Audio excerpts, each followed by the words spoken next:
Good evening, everyone, and welcome to Get to Know. It's been quite a while since we had our last episode, and we're really excited to be kicking off the new season of Get to Know. Now, Get to Know is a series where we talk to the people around us and we try to derive testimonies from their lives. We try to get to know them better. We get inspiration from them. We get testimonies from them. And this is all to edify the body of Christ and to help and encourage people out there to be able to draw closer to God and to be able to also share their experiences and learn from the series. This evening, we're excited. We're really, really happy to have our first guest in the series. This is Sister Carleen Bennett. We're really excited to have you on the show. And yes, welcome to the show. Thank you. I'd say you look lovely this evening. Thank you. Glad to be here. Good evening, everybody. Good evening. Go to my first question. Tell us a little bit about yourself, your background, how you grew up, and any significant events that shaped the person that you are today. Well, I'm one of 9, and I'm the first of 9 children. Right now, I consider myself to be a mother, a foster mother, a wife, a minister of the gospel, and author. I wear many hats, but I think that's contributed to me from my upbringing, because, of course, I had to help my mother a lot, being the first with my siblings. And we started out in a 1-bedroom until my mother got to her 4th child. Yeah. And then the authorities decided that we had to move and we needed our own house. So they kept my little brother hostage in hospital, wouldn't let him out until they were happy that we had found somewhere to live. Now, the authorities, the council back in those days, did find us a beautiful house in Eltham, which is a lovely part of London, yeah. And then my brother was allowed to come home. And of course, there was 3 of us by then, so he was number 4. So you can imagine 3 little babies in one room. But, you know, that shaped me. The landlord was my godfather. The landlady was my godmother.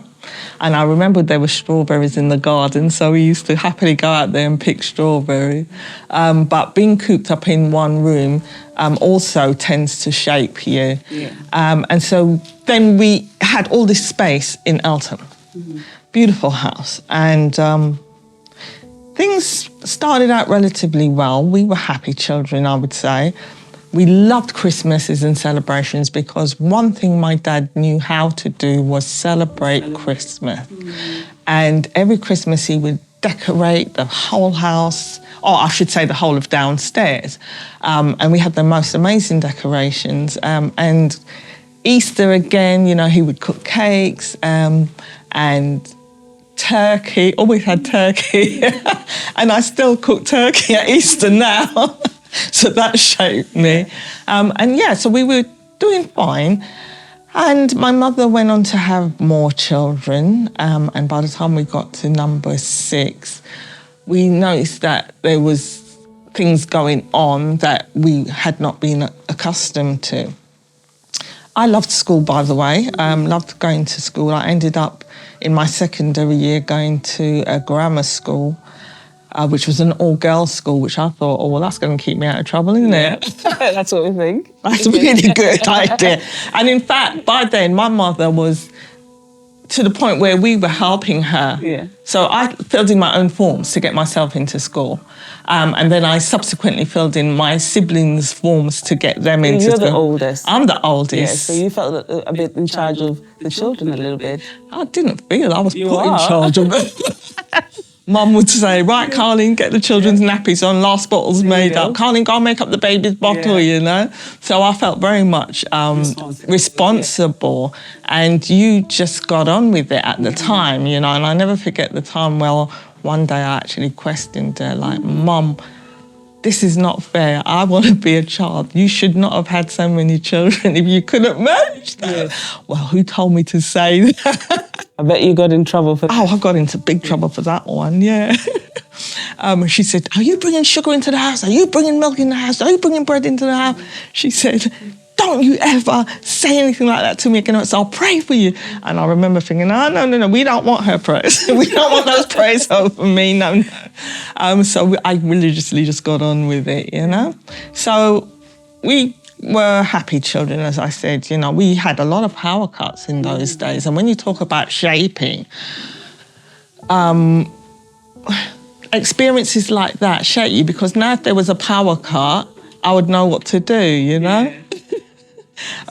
We recently had one. It was so funny because my children were flapping around thinking, oh, we've got a power cut, what should we do? And I just put, I always have gas burners, and I always have a gas and electric oven because we were so familiar with power cuts, so accustomed to it.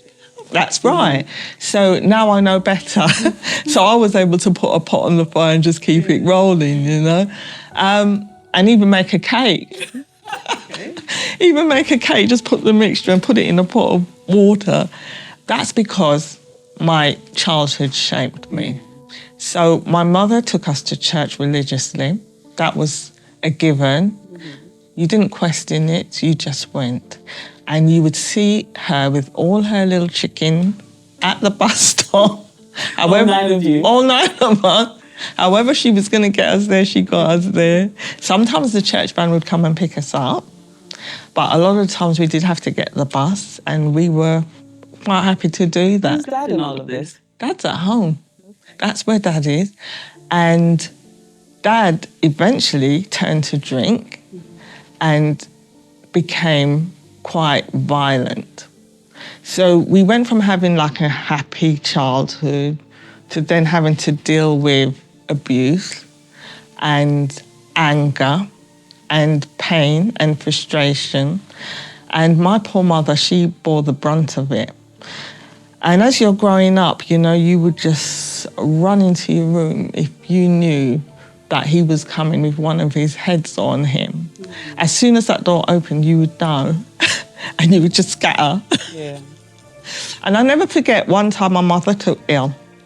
She took ill, it was Christmas, and they had to take her into hospital. And we were told that he had a friend that was coming to help to look after her. But he got us into a cubby hole in our bedroom, you know, in front, and said, I have a friend that's coming to look after you. To look after the children? To look after the children. What sort of friend? Yes, it was a lady friend. And he said to us, do not tell your mother.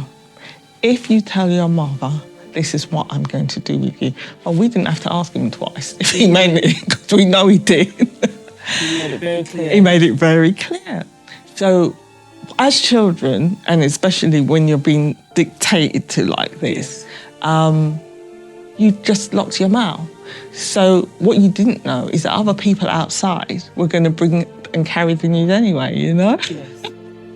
So I'll never forget when my mum came from hospital, she found a jumper in her wardrobe that was not hers.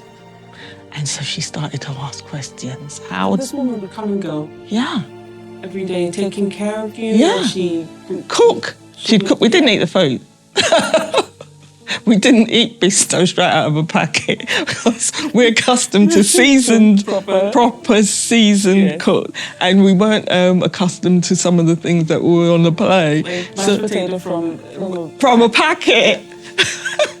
Remember that one? Yeah. Mash gets smashed. From mash gets smashed. Oh. So we were not accustomed to that. And vegetables, we certainly weren't accustomed to vegetables. Not like that. Cabbage, you know, boiled cabbage. We did not do that, boiled carrot. So we couldn't eat. And my dad used to say to us, you're going to stay at that table until you finish that food. And we would just look at each other and entertain each other, you know, until the time passed. And then it was the time. So when my mum came out of hospital now, she started to question where this jumper had come from and why there was a brush on her dressing table that wasn't hers. Very silly. And I never forget that my mum then started saying to us, you know, your dad ain't going to do anything to you. He can't do anything to you. You need to tell me what's going on in this house. And to the end, we did succumb. And when he came through the door, we all just ran and hid. And that night was very extraordinary because even though he came and threatened us, watch and see what I'm going to do with you, he didn't do anything that night. And, you know, from the outside looking in, everybody thought we were the perfect family. Yeah. They didn't. You had the look of it. Everything looked perfect from the outside. Everything looked perfect from the outside. Far from it. Far from it on the inside. And all my relatives used to love, we had kind of like an open door policy. So our house was the one that everybody came to. And looking from the outside in, you thought this was the happy house. And it could be the happy house. And when people came, it was the happy house. And as you know, in those days, they always had a room that they kept to one side, the front room. You weren't allowed in that front room. That was the sitting room. That was only for visitors. And we weren't allowed in that room. No one was. So everybody that came, we would take them in there and entertain them, and that was the happy room. And then everything else was happening in the back. Everything was happening in the background, that's right. And my dad would just often have these rages. So once my mother found out that he had a friend, things just progressively got worse. Then he turned to drink, and drink became his best friend. And I think that, one, he didn't know how to cope with all this added responsibility, because we then found out that he had 2 children with this lady. And then I have about 2 sisters before he even had me. So he had another family going on parallel to your family, and then prior to your mum, there was another family as well. And did your mum know about all this? Well, she did, but you know, the weird thing is, they were quite accepting. She was quite accepting, because it was like, okay, it's happened before I got here. It happened before I got married. It is what it is, you know. I have to take these children, you know, and treat them as my own because they were here first. And I think she made excuses because he came over to England before she did. She came over, and then he'd already started a new life. But you know how it is, there's no mobile phones in those days, so you couldn't communicate. So when she rocked up in England, nobody knew she was coming. And her story makes me laugh every time I hear it. She got in a cab. I mean, who does that? It just showed up. Just showed up with strangers. She's in a cab with strangers. The others get dropped off to wherever, and then she shows up.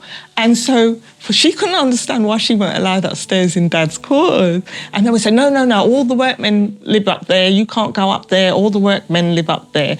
And so in the end, they were able to usher this lady out. And she had no idea? No, she didn't. Do you perceive that your mum and dad loved each other at that point? From Jamaica, from Jamaica. Well, he certainly thought he loved her. That was for sure, which is why she came over to be with him. And her father had categorically told her, no, I'm not supporting this, I'm not sending you. And she begged him. And he sounds like he was a reasonable man, because he did give her the money to come over, and she promised she'd pay him back. And she did. She worked and she sent the money back to her dad. So about 2 years after she came, you know, they got married, she and my dad.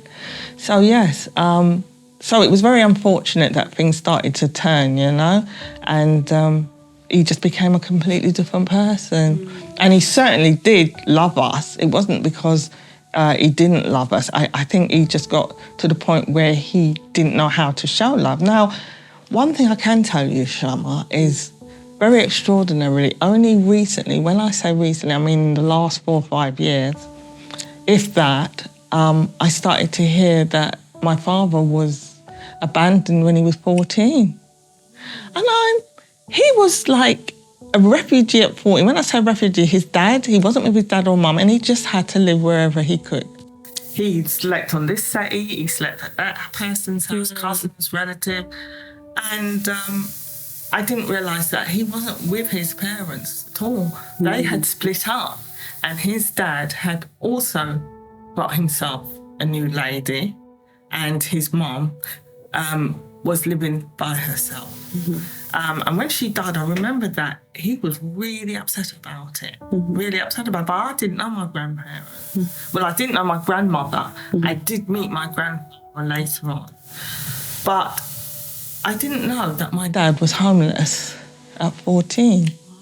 So then it all started to make sense. So many years after the event, it all started to make sense. If you don't know love, how can you give what you show love? Yeah. How can you show So that makes sense. It makes sense how he wasn't able to express Correct. love openly, and he had that fierce sort of demeanor towards you, and everybody was afraid of him. Correct. Because he didn't know how to express himself as a man. Correct. And as a husband and a father, I think. Absolutely correct. And of course we weren't privy to that information, so we didn't understand. We just saw him as a very angry man, and an angry man who needed help and didn't get the help that he needed, So we were brought up trying to fend off his wrath, if you like, and protect my mother. And we felt that that was our duty to try and protect Mom, And I'll never forget that even when my sister was like 7 months pregnant, she stood up to him. You don't do that to a man who's full of toxins. And being pregnant as well. And being pregnant as well. She must have been desperate enough to say, I'm going to do something about this. Yeah. Even in the state that I'm in. Absolutely. And so she told him to get out of this house. Nobody wants you. No one wants you here. You need to go. And he went after her with a machete. Goodness. It was quite extraordinary. So the whole road got locked off by the police, top and bottom. All the neighbours are out on the street. Me and my sister are hiding out in this old lady's house down the road. How old were you at this point? I was about 15, so she would have been about 14. Yeah. And when the police all descended on the street, they went into the house, and my dad's sitting there calm as anything. And he's not answering, talking to nobody. He's like, what machete? Yeah, what machete are you talking about? And the joke is it was wedged down the back of the sofa where he was sitting. So did they find it? No, they didn't find it in the crevice. And they eventually left. So this was just an example of the sort of experiences that we had to deal with. And consequently, as a family, we all stuck together. Yes. We all stuck together through this, and we just supported each other through it. At any point, did something change? Was there anything that changed how things were? Or did you just get on with it until you're adults and started to process it later on? That's absolutely right. We just got on with it until we were adults. I'll never forget one time when my brother was about 17 and my dad was brought back home from a wake. And my brother had to literally pick him up and put him over his shoulder and run upstairs with him to put him to his bed. And that was after he'd had a major operation. He had become so intoxicated that his pancreas stopped working. So he had to have that removed. And they had said to him it was a 50-50 chance of survival. And my mum begged and pleaded and bargained with him not to go through the operation. Now, he did go through the operation and he was in hospital for a long time and he was in intensive care even longer. And I never forget one day they called us to the intensive care unit and said that there's nothing more they can do for him. And we all had to come and say goodbye. And do you know, that was really overwhelming. That was an overwhelming experience because I didn't know that I could feel like that. Towards him. Correct. I didn't know I had that feeling. And when I saw him, he looked so vulnerable that I actually wanted him to live. And I begged God to give him back to us. I promise you, Lord, I'm going to make this man change. Whatever it takes, I'm going to make him change. And we were in the waiting room and the family were descending on the hospital to say their goodbye. And I did not feel like it was a goodbye. Didn't feel like that. And I felt like the Lord was saying, Carleen, I'm going to give him back to you because I save people. I am the healer. I am the saver. You don't have the autonomy to save people. And my cousin got very upset with me. He's like, how can you be laughing and joking when your dad's in there dying? But in my heart, I was thinking, but I don't feel like he's dying though. By which time they'd covered him up with the foil paper. And my sisters were in there dragging him off. Well, one of them was so emotional. She's going, please, Daddy, don't go, don't leave us, please, Daddy. And I was in the waiting room. And then I had to leave after my cousin challenged me, I left. But when I went home, I just had a peace about me. And went to sleep, and I couldn't believe I slept because you're waiting there for the phone call, but they did send us home and said they'll call us when they needed to. And 8 o'clock came in the morning, no phone call. So I called the hospital to see what was going on, and they said, we don't know what's going on. Your dad is still here, and his organs are picking up. His organs are picking up. And I was like, oh, his organs are, okay, great. So then we visited him, and it was weeks before he ended up on a ward, but he eventually came out. And I'm like, thank you, Jesus. I'm going to get this man saved. I'm going to get him saved. 5 years the Lord gave him back to us. 5 years. And I tried. And even up until the last day, when he then got sick again, of course, because he didn't stop drinking. However he used to get it, he got it. And even up until the very last day. And I said, Daddy, you're on your way out. You need to do this. Please let me walk you through the salvation. But are you going to stay with me? And he just stopped talking. He just stopped talking? Just stopped talking. In the hospital bed, he stopped talking. And then he left us. Wow. That evening he left us. And I was... So did he ever give his life to Christ, do you think? No, he didn't. I know he didn't. I had a vision. Sometime after that, we were at prayer meeting one night at church, and it was as if a screen opened up on the wall, and there he was. And it was horrible. And then I knew then. That's when I knew that he didn't make that call and he didn't say the prayers after we'd left or anything. I knew then from what I saw. And I started howling. And of course, I've got my baby in my arm and nobody knows why I'm howling because they can't see what I'm seeing right in front of me. So that was a vision that I will never forget. It was horrible. My goodness. My goodness. Yes. Wow. Wow, that's quite intense. Yeah. That's what shaped me into where I am today, because I believe that a lot of the things that happened, during my lifetime have shaped me. That certainly shaped me. And there was always warfare. My mother, as I said, was a Christian, so she would often get up in the night and be running around and speaking in tongues, and we didn't know what was going on at first. But once, I'd been saved since I was young. I don't know anything else. Number one, I was brought up in church. Number two, at 12, I had an experience with the Lord, and that was it for me. I committed fully to Christianity. And so when my mother was running around speaking in tongues during the night, we didn't quite understand what was going on. Once I figured it out, I thought, because we'd go to sleep, for an example, and then we would have visions of something in our room. Right. So we'd wake, because we all had to share beds, and we'd wake the other one up. Oh, I'm scared. I just saw this lady, blah, blah, blah, And then we would say, right, get out in the name of Jesus. Next thing you know, you'd hear my mum running around the house speaking in tongues. So you think, oh, wow, that wasn't, it was real. She's picked it up. It's gone into her room. Big mistake. She should have stayed and then she wouldn't have got you. Right, so what are some of the other key events or key significant events in your life that shaped who you are? I would say ministry. Ministry very much shaped who I am. I was in evangelism ministry where we went out and did street evangelism for a number of years. Homeless ministry, where we fed the homeless every Tuesday in Brixton, which, as you know, can be really hard territory. But then when you get used to it, you just get used to it, right? Yeah. And I was in prison ministry. 5 o'clock in the morning starts, and we would go to prisons up north all over the place to hold services and minister to the inmates.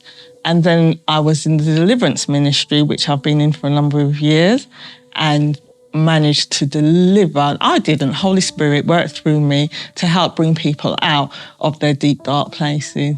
So ministry very much shaped who I am today. So would you say your mom was one of the biggest influences in your life in terms of your Christian walk? I would say so. And her father had some very special gifts that he operated under. And they seem to be passed down to her. Her spirit was very sensitive. And that in turn has been passed on to me. I have a very sensitive spirit. And I'm quite a That's made you the challenge. powerful woman of God that you are. It's made me the woman of God that I am. Yes, absolutely. And you can see how important it is to have praying parents, because this is what shapes the children and the generations to come. You know, your dad probably didn't make the right choices, but your mom being there shaped who you ended up being and potentially who your children ended up being. Wow, amazing. So tell us, you are a foster mom, you said. You've done so many things for these children. Tell us a little bit about your journey into fostering. Yeah, my journey into fostering, I was at my mother's house. We were all there one Christmas, and one of my sisters was already a foster carer, and she was talking about the children that she had on board. And we said, oh, that sounds interesting, because she's like, you know, I just want to give back. After everything we've had that experience, just want to rescue some of these children. So I was like, well, we've got a spare room, we could do that. So we went on this journey, and it was a 6-month process. We ended up with our first child, and our first child gave us a run for our money. And we realised that if we can foster this child, we can foster anybody. Now, you know, he came from quite a distressed background. His mother died and left him with his father, and his father was a Nigerian man, and he meted out some very harsh punishments, which that led to the child being taken away. So we just wanted to do the best by this child, you know. And when this child came to us, he came as an epileptic. And I remember thinking, and then he started saying things like, I need to see a psychologist. I was like, why do you need to see a psychologist? He said, because they said I do. I said, is it? I said, who's they? The authorities. Oh, okay. And I said, well, you're looking at one. There you go. And I wasn't. You're in the right place. Yeah, you're in the right place. Of course, I'm not a qualified psychologist. But I said to him, you're in the right place. And he said, oh, yeah, I'm not going to be with you for long, because you're the 5th person family that I've moved to, and I just don't last that family. So I'm not going to be here very long. And I wet the bed, and I have epilepsy and blah, blah, blah.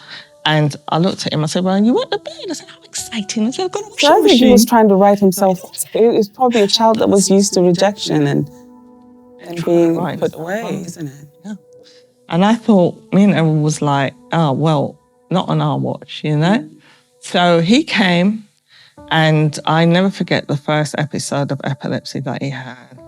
And that was quite an experience, but it didn't put us off at all.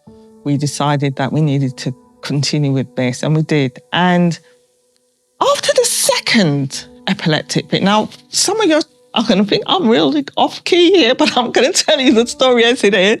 I was ironing in my kitchen, because we had a kitchen diner. So I was ironing, and I saw a shadow walk past me as I'm ironing. And I thought, did I just see a shadow walk past me and go out that door? And I carried on ironing, thinking nothing more of it. The next thing I know, my son's calling me. Mum, I think our child's having a fit. So I've gone upstairs and thinking, why do you think? He said, because I can't, he's not responding, he's in the bathroom. Knocked on the door to do it, he's not answering. So we had to unlock the door, and we went in, and sure enough, he was having a fit. And I was like, wow, how did you know that? He said, I just had a feeling. Oh, wow. Just had a feeling. And I thought, so when I saw that thing walk past me, that suggests to me that something's following this child. Oh, dear. And I need to get rid of it, like how my mum used to get rid of the ones that were in our house. It was a spiritual thing. It was a spiritual thing. Yeah. That's when I realised. So I started praying for him. And that time we had to call an ambulance. The ambulance came, took him away, and we went to hospital. Now, the third time it happened, again, my son said to me, Mum, he's flicking his eyes. We were all in the dining room. He's flicking his eyes. I think he's about to have a fit. And sure enough, he had a fit. Now, that time, I started to go into spiritual warfare on the third time. And I said, you, whatever you are, need to come up my house. You're not having this boy. You're not troubling him, and it's going to be over. Now, remember I said he was having a fit, yeah? So when I started to walk him through a prayer, he wouldn't respond. And by this time, he was sitting up. But when I told him, you need to forgive your mother for dying and leaving you behind, he said no. I was like, sorry? No, he said no. And I knew. How old is this child? 12. And I knew that this was spiritual because no one answers you like that in the middle of an epileptic fit. So I just battled and battled and battled with this thing. And then he just broke down in tears, fell asleep. And then we picked him up and took him to his bed. And that was after he renounced. I took him through some renunciation. Yes. And then once he said what I needed him to say, then we took him, but I knew that after he doesn't remember anything. So, of course, the next day, he woke up with his big headache, which was normal. Didn't remember anything, and that was the last time he had a fit. And he left my house when he was 19. So did he forgive his mom? Yes, he did. He did. Yeah. Look at that, the power of forgiveness. Yeah. And just understanding that this was actually a spiritual issue. Yeah. Not just merely a physical. Exactly. So, yes. So this child was in the right place. He was in the right place. This is why God put you in that position. Yeah, that was the last How's he doing now? Fantastic. Yeah. He went to university, qualified. He now lives in Portsmouth and he's very happy. He's now in a management position. And this was a child that practically got wrote off because despite the fact that we went through that, he still had his issues and we just had to work them through with him, you know? And he's now a lovely, lovely man. A lovely Well man. done, Mama. And you went on and took on more kids. I took on more, yes. Yeah, we got a sibling group and they're fantastic. They've been fantastic from the word go. Very focused, very educated, very orientated, and they're just fantastic, amazing children, yeah. Wow. And then we took on another one after that. They're all big people in their own rights now. Yeah. So the youngest is 17 and then the next one is 19 and 22. But they're lovely people. Wow. And the last one is a very similar story to the first one. Very similar. And so I thought, what are they doing? They're giving me all these children that need deliverance. Because you're the right person. You're the person that needs to have these kids. Yeah. Because a lot of foster kids will end up in worse situations than they came from. Yeah. Because some people are motivated to foster for the wrong reasons. Yeah, absolutely. And this is why it's so important for Christians to consider fostering if they're able to. Yes, yeah, yeah. Just prayed him through. It took 8 weeks to settle him down. I don't even want to go into some of the nonsense that used to happen. But I realised when they sent him saying, oh, this little lad speaks to himself. Is it? And he was in there merrily playing on his PS4 and he was talking to somebody, but he wasn't himself. And I'm like, no. They don't do a very good job trying to sell the opportunity, not, so to speak. It's almost like, oh, this child is disadvantaged. Would you want him? Yeah. I don't think that's a really good thing. It doesn't encourage people to foster. No. It actually scares people. It does. But speaking of your experience, you can see that there's actually positive things that can come out of fostering and help these kids. Most definitely, because he's a different child. He's a different person now. Yeah. And it took us 8 weeks to get him to a place of calm. And now he's a completely different person. He's lovely. Never, ever once did he ever raise his voice at me. He's never been rude. He's been a lovely boy. And then, funny enough, one day he realised, he said to me, I was possessed, wasn't I? So he does recognise that there's something spiritually wrong. Yeah. And he was just grateful, to feel all right. Amazing. So you are a woman of God in your own right, I would say, and you're in ministry. I just want to hear a little bit about your ministry. You're in the Deliverance Ministry, and you've been doing this for a while. Just take us back to how did this begin, and what does the Deliverance Ministry mean to you? Yeah, so this began with, through my life, as I said earlier, we had these experiences in our home where my mother would have to be dealing with invisible entities, let's call them for want of a better word. We just thought it happened in everybody's house. We didn't know that this wasn't normal, And I remember my sister brought this young lady to our home and it was quite evidently that something was very wrong with her. And we were fighting with this invisible entity that was fighting her. And she was there just grappling with life all over the place on the floor. And she was tiny. There were 6 of us trying to hold this one little tiny. She was that strong. She was strong, super strong. That was definitely something else going on. Definitely something else going on there. So we realised that there's something going on. So in the end, we had to take her, we were at my mum's house at that time, we took her to my sister's home where we did have to engage some further help from an experience. Now, once I saw that Deliverance Minister, he didn't even come through the door, he was outside the front door. And she knew, or whatever it was, knew that whoever was out there was going to be able to get them out. And this young lady, you could see this entity strangling her. So we were there with Bible and declaring and pleading the blood and going through all the, what you go through, all the rituals that you go through, if you like. And she just knew that whoever's at that front door is going to get these things out. So she went crazy. So when the guy came in, a pastor that my brother-in-law knew, he came and he sat down very calmly and just assessed the situation, as calm as anything. And then he asked us to leave the room. And then we heard two little screams, and then it was quiet. And we thought, he's in there by himself. Do we need to go and help him? Like, is she okay? Is she okay? And when we saw her, she was normal. That's it. That was it. She was normal. So we had to ask him, what did you do? What were we missing? What did we do? But we weren't experienced enough at that time. And when he explained what he'd done, took her through the forgiveness prayer and have her denounce some things about her mother, they had to leave. So they left. That was it. So that's when I got really interested and realised, right, I think there's more to this.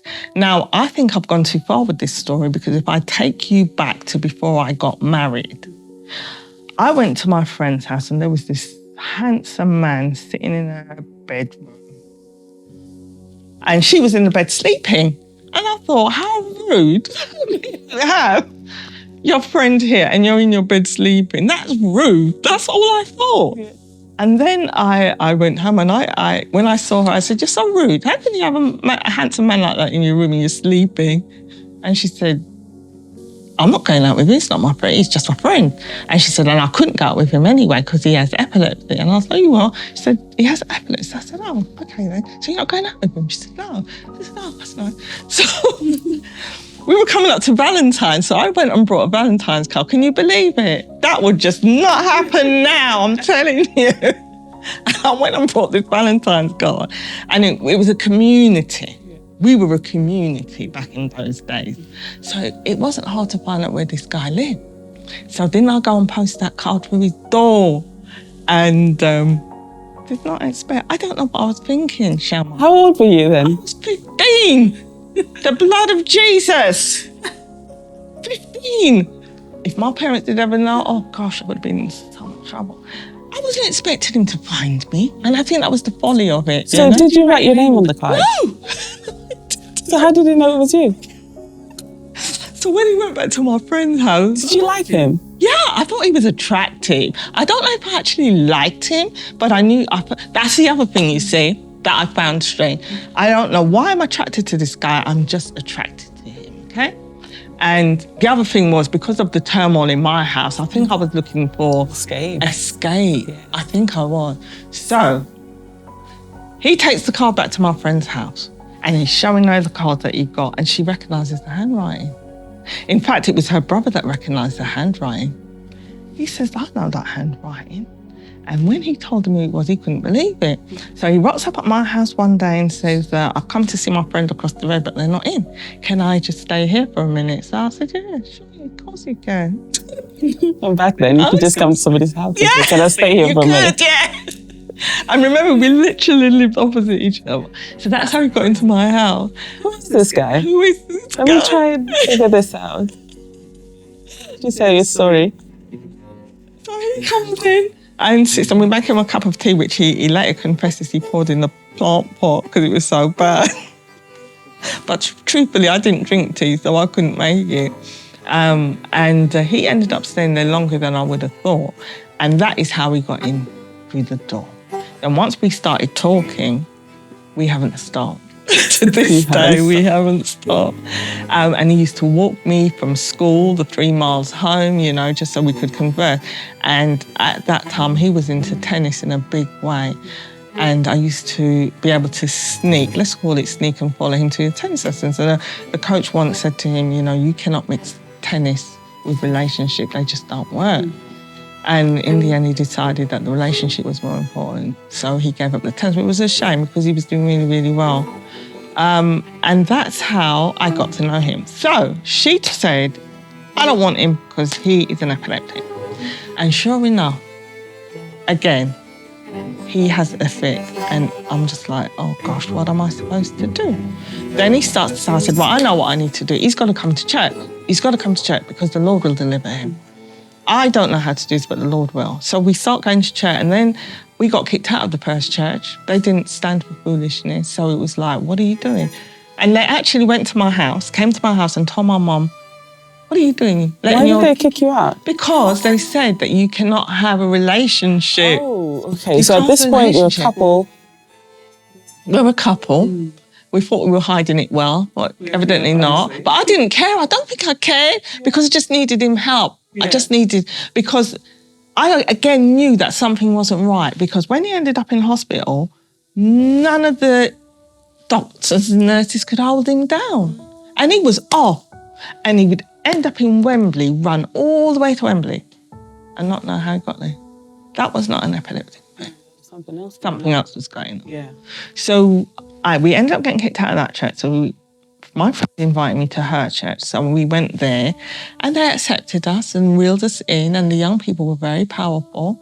They were praying people, and they ended up supporting us, like fasting and praying. So we had to go into a time of prayer and fasting, and we did. And we did that until one day at Brixton, he had a fit in the service, which was normal. So he has this fit and everybody runs except for this one pastor. I'll never forget him. And he gets up and jumps on him with his Bible, and he commands these things to leave him, these entities to come out. And that was the end of it.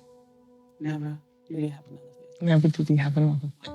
And that's when I thought, this is my calling. I need to get on with this and make it work, and I need to understand it. I need to know what I'm doing. And that's how I got into it. And You ended up marrying this wonderful man. I ended up marrying this wonderful man. Yeah. You've been married for a number of years? 38 years, yeah. Oh, amazing, 38 years. Yeah. Wow. So what is the secret to the longevity of your marriage? I think, certainly for both of us, I think, I don't talk to attractive people. You will not catch me talking to an attractive man. I'm not saying they're not attractive. Don't misunderstand what I'm saying.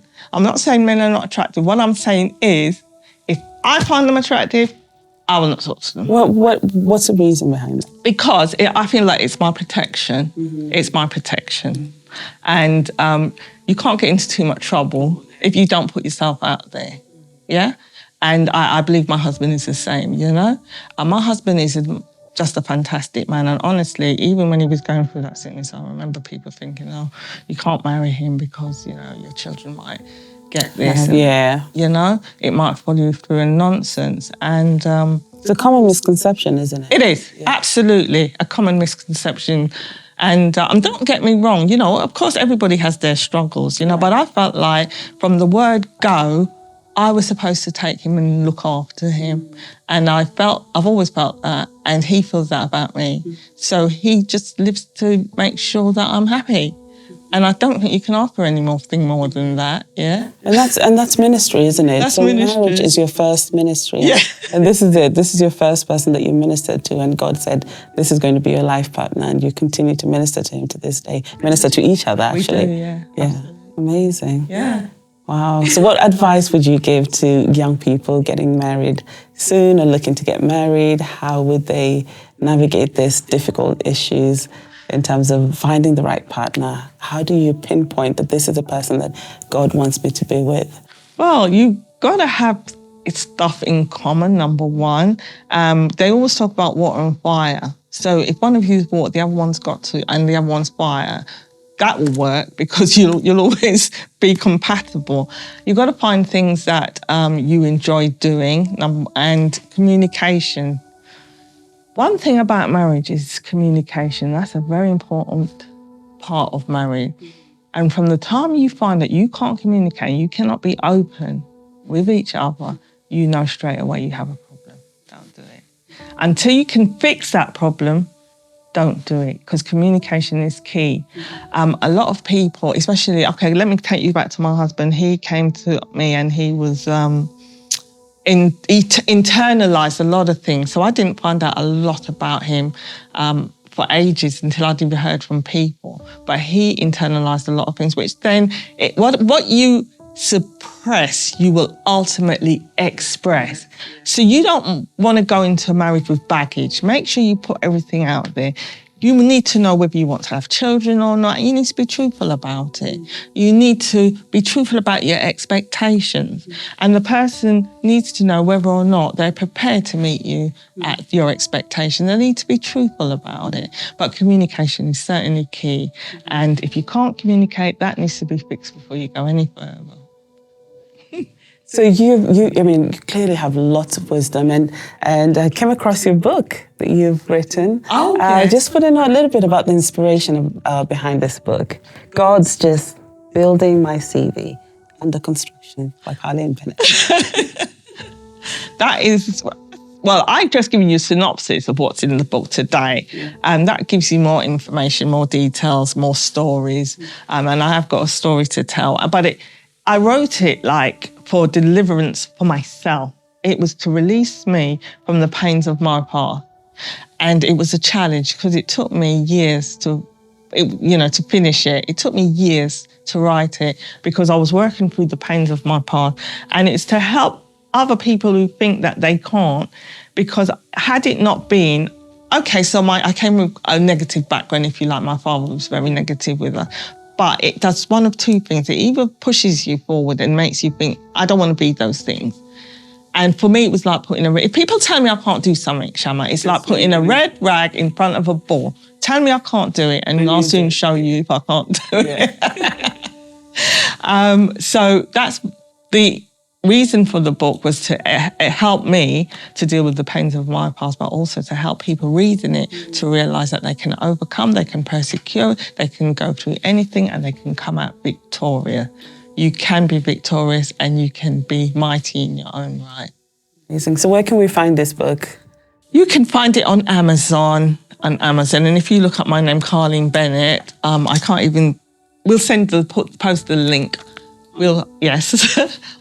On this program, and you'll be able to pick it up. Amazing. Are we expecting to see any more books from you in the future? Certainly. Yeah.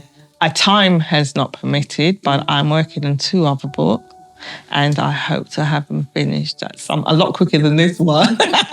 This one was a painful process. Yeah. The first one's usually something, it gives you that experience of writing and putting your thoughts on paper, and it gets easier with time, I'm assuming. Absolutely. I've never written a book, I'm just assuming. It gets easier with time, yeah, absolutely. Amazing. Yeah. Wow, that's really, really good. So, my final question for you. What would you say to someone who might be struggling with purpose and identity? What would you say to them? I would say everybody is born with a purpose, and you need to know what your purpose is. What are you good at? Everybody's good at something. And you need to understand and know what you are good at, because whatever you're good at, that is your purpose. And that is what's going to make room for you. And that's what's going to give you a revelation of who you are. And if you don't know your purpose, ask the Lord. I had to seek the Lord in fasting and prayer to ask him to reveal my purpose to me. And I never forget, I went on this journey with a friend. We decided that we wanted a discerning spirit and we wanted the word of knowledge. We went on fasting and prayer and we sought the Lord for it, and he gave it to us. And we went through a warfare to get it. It wasn't given to us just like that. The Lord needed to know that we could manage it. And both of us ended up doing deliverance. We both worked together because we discovered our purpose. So your purpose is there, and you just have to ask the Lord. If you don't know what it is, ask the Lord, Lord, what would you like me to do? What is my purpose? A lot of people already walk in their purpose and they don't realize it. They don't even know what it is. They don't know it. No. Yeah. Yeah. I love what you just said. Your purpose will make room for you. Yeah. I'm going to have to write that down somewhere. Your purpose will make room for you. That's amazing. Well, I just going to conclude here and just say thank you, Carleen. This has been such an inspiring interview. I think I've learned so much from you, and I think all our viewers have learned something from you. I'm hoping to speak to you again soon, maybe when you get more inspiration or time to come and speak with us. And I'm hoping that all our viewers have picked up something from this interview. I pray that each and every one will be blessed by this program. We are starting a new series. We're going to have more episodes coming, so please tune in. You have more information to reach our producers if you want to be on the show, and let us know. We'd love to hear your story. If you would like to be on the show, please get in touch with our producers. The information will be on down below on your screen. And this has been a wonderful episode. Hope to see you again on the next episode of Get to Know. This is your host, Shama, and have a good evening. Good evening.